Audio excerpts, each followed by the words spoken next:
ரொம்ப டயர்டா இருக்கு. Take it, date nut bites. Lion Date Nut Bites Energy Bar. Take it, Lion Date Nut Bites. Chennai மாநிலத்தின் 3வது சட்டமன்ற தேர்தல் 1962 ஆண்டு பிப்ரவரி மாதம் நடைபெற்றது. ஆட்சியில் இருந்த இந்திய தேசிய காங்கிரஸ் கட்சி மீண்டும் வெற்றி பெற்று ஆட்சி அமைத்தது. காமராஜர் 3வது முறை முதலமைச்சரானார். கடந்த தேர்தலுக்கும் இந்த தேர்தலுக்கும் இடையே நிறைய மாற்றங்களை தமிழகம் சந்தித்திருந்தது. சென்னை மாகாணத்தில் செல்வாக்கு பெற்றிருந்த ராஜாஜி சுதந்திரா கட்சியை உருவாக்கி காமராஜரை தோற்கடிக்க நினைத்தார். கடந்த சட்டமன்ற தேர்தலில் 15 இடங்களில் மட்டும் வென்றிருந்த திமுக 1959 நடந்த உள்ளாட்சி தேர்தலில் சென்னை மாநகராட்சியை கைப்பற்றியிருந்தது. 1961 ஈவேகி சம்பத் திமுகவை உடைத்து வெளியேறியிருந்தார். அவருடன் கண்ணதாசன், MP சுப்பிரமணியன் உள்ளிட்டோரும் சென்றனர். இந்த தேர்தலின் போது சென்னை மாநில சட்டப்பேரவை உறுப்பினர்களின் எண்ணிக்கை 206 இருந்தது. இதில் 168 தொகுதிகள் பொது தொகுதிகள், 38 தொகுதிகள் தனி தொகுதிகள். இந்த தேர்தலில் இந்திய தேசிய காங்கிரஸ் தனித்தே போட்டியிட்டது. காங்கிரசிற்கு ஆதரவாக திராவிடர் கழக தலைவர் பெரியார் இருந்தார். ஆம், காங்கிரசுக்கு ஆதரவாக தமிழ் தேசியத்தின் முகமாக காமராஜரை முன்னிறுத்தினார் பெரியார். 206 தொகுதிகளிலும் வேட்பாளர்களை நிறுத்தியது காங்கிரஸ். திமுகவை பொறுத்தவரை கம்யூனிஸ்டுகளுடனும் சுதந்திரா கட்சியுடனும் கூட்டணி அமைக்க விரும்பியது. ஆனால் அமையவில்லை. முஸ்லிம் லீக்குடன் மட்டும் வெளிப்படையாக கூட்டணி அமைத்தது.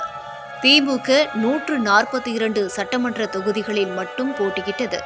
சுதந்திரா கட்சி 94 தொகுதிகளிலும், இந்திய கம்யூனிஸ்ட் கட்சி 68 இடங்களிலும் போட்டியிட்டன. திமுகவிலிருந்து வெளியேறிய ஈவேகி சம்பத்தின் தமிழ் தேசிய கட்சி 9 சட்டமன்ற தொகுதிகளில் போட்டியிட்டது.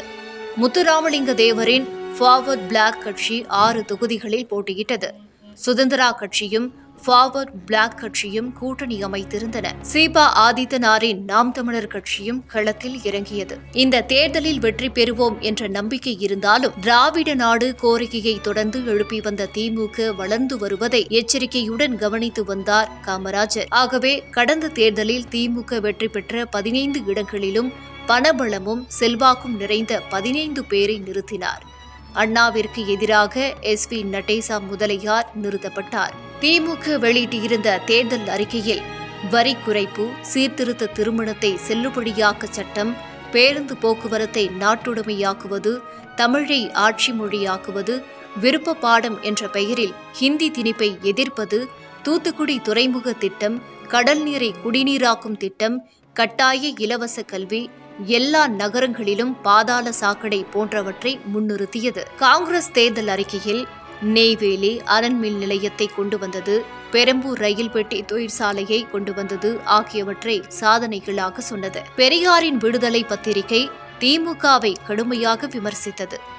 எனக்கு பிறகு காமராஜர் தமிழர்களின் நலனை பாதுகாப்பார், அவர்தான் என் வாரிசு என்றார் பெரியார். திமுக தரப்பில் வடநாட்டு ஆதிக்கம் வளர்ந்திருக்கிறது, அதனை காமராஜர் கண்டிக்கவில்லை. தென்னாடு தேய்கிறது, அப்படி இருக்கும்போது காமராஜரை ஆதரிக்கலாமா என்று பதிலடி கொடுத்தது. இந்த தேர்தல் பிரச்சாரத்தில் சினிமா நட்சத்திரங்கள் பெரும் பங்கு வகித்தனர். எம்ஜிஆரும் SSRம் திமுகவிற்கு ஆதரவாக களமிறங்கினர். சிவாஜி கணேசன் தமிழ் தேசிய கட்சிக்காக பிரச்சாரம் செய்தார். முன்னணி நடிகர்களை வைத்து வாக்குரிமை என்ற பெயரில் ஒரு படத்தை காங்கிரஸ் கட்சி எடுத்தது. இந்த தேர்தலில் காங்கிரஸ் 139 இடங்களில் வெற்றி பெற்றது. கடந்த தேர்தலை விட 12 இடங்களில் குறைவாக வென்றது. கடந்த தேர்தலில் 15 இடங்களில் மட்டும் வெற்றி பெற்ற திமுக இந்த தேர்தலில் 50 இடங்களில் வெற்றி பெற்றது. சுதந்திரா கட்சி 6 இடங்களிலும், ஃபார்வர்ட் பிளாக் கட்சி 3 இடங்களிலும், கம்யூனிஸ்ட் கட்சி 2 இடங்களிலும், சோசியலிஸ்ட் கட்சி 1 இடத்திலும், சுயேட்சிகள் 5 இடங்களிலும் வெற்றி பெற்றனர். பல இடங்களில் காங்கிரஸ் கட்சியின் வாக்கை சுதந்திரா கட்சி பிளந்திருந்தது. எங்கெல்லாம் காங்கிரஸை எதிர்த்து சுதந்திரா கட்சி வேட்பாளர்களை நிறுத்தியதோ அங்கெல்லாம் குறைந்த வாக்கு வித்தியாசத்தில் திமுக வெற்றி பெற்றது. ஆனால் கடந்த தேர்தலில் வெற்றி பெற்ற 15 திமுக உறுப்பினர்களில் கருணாநிதியை தவிர 14 பேர் தோல்வியடைந்தனர், அண்ணா உள்பட. தனக்கு தோல்வி ஏற்பட போவதை முன்பே கணித்தார் அண்ணா. திமுக பிரதான எதிர்க்கட்சி அந்தஸ்தை பெற்றிருந்தாலும் அண்ணாவின் தோல்வி அவர்களின் நிலைகுலைய செய்தது. ஆனால் அண்ணா உற்சாகமாக இருந்தார். 15 பேரை தோற்கடிக்க எப்படி 50 இடங்களை கோட்டை விட்டார்களோ அதேபோல் அடுத்த தேர்தலில் 50 பேரை தோற்கடிக்க இன்னொரு 75 இடங்களை கோட்டை விடுவார்கள் என்று கூறினார். காமராஜர் அமைத்த அமைச்சரவையில் அவரையும் சேர்த்து 9 பேர் இடம்பெற்றிருந்தனர். தேர்தலில் தோல்வியடைந்த அண்ணா மாநிலங்களவைக்கு தேர்வானார். இந்தியாவிலேயே முதன்முறையாக தேர்தலில் நின்று வெற்றி பெற்ற நடிகர் என்ற சிறப்பை திமுக சார்பில் போட்டியிட்ட SS ராஜேந்திரன் பெற்றார். 206 சட்டமன்ற தொகுதிகளுக்கு 1172 ஆண்கள், 29 பெண்கள் உட்பட 1201 வேட்பாளர்கள் வேட்புமனு தாக்கல் செய்தனர். அவர்களில் 242 பேர் பட்டியலின வகுப்பைச் சேர்ந்தவர், 4 பேர் பழங்குடியினத்தைச் சேர்ந்தவர்கள். 13 வேட்பாளர்களின் வேட்புமனுக்கள் நிராகரிக்கப்பட்டன. 390 வேட்பாளர்கள் அவர்களது வேட்புமனுக்களை திரும்ப பெற்றனர். தேர்தலில் போட்டியிட்ட மொத்த வேட்பாளர்களின் எண்ணிக்கை 798.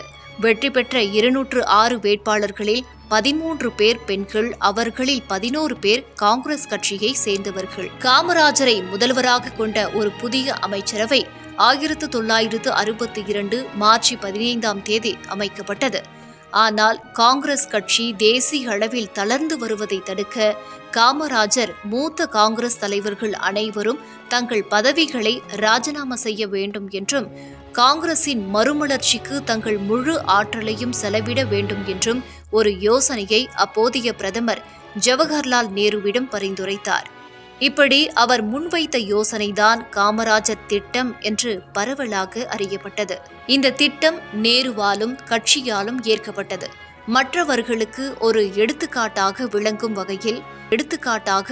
வகையில் காந்தி ஜெயந்தியான அக்டோபர் 2, 1963 அன்று தனது முதல்வர் பதவியிலிருந்து ராஜினாமா செய்தார் காமராஜர். அதையடுத்து பக்தவச்சலம் தலைமையிலான ஒரு புது அமைச்சரவை 1963 அக்டோபர் 2ஆம் தேதி பிற்பகல் பதவியேற்றது.